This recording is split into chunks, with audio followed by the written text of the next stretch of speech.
CM Chandrababu ఆదేశించారు. అస్తవ్యస్త విధానాలతో గత ప్రభుత్వ ఆసుపత్రులను భ్రష్టు పట్టించిందని, దాంతో ప్రజల్లో నమ్మకం సన్నగిలిందని సీఎం అన్నారు. ప్రభుత్వ ఆసుపత్రులపై ప్రజల్లో మళ్లీ నమ్మకం తీసుకురావాల్సిన అవసరం ఉందన్నారు.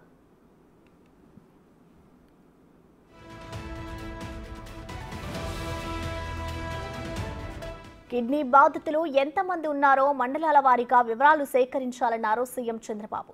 కిడ్నీ సమస్య కారణాలపై అధ్యయనం చేయాలని, కిడ్నీ వ్యాధులు అధికంగా ఉన్న ప్రాంతాల్లో అందుబాటులో ఉన్న నీటి సదుపాయంపైన లోతైన అధ్యయనం చేయాలని సూచించారు. టెలిమెడిసిన్ పై ఇతర రాష్ట్రాల్లో అమలు చేస్తున్న ఉత్తమ విధానాలు అధ్యయనం చేసి రాష్ట్రంలో అమలు చేసేలా యాక్షన్ ప్లాన్ రెడీ చేయాలని ఆదేశించారు. ఫీడర్ అంబులెన్స్ కు సాధారణ అంబులెన్స్ కు కనెక్టివిటీని పెంచాలని, డోలీ మోతలు మళ్లీ రిపీట్ అయితే సంబంధిత అధికారులపై చర్యలు తీసుకుంటామని చెప్పారు సీఎం చంద్రబాబు.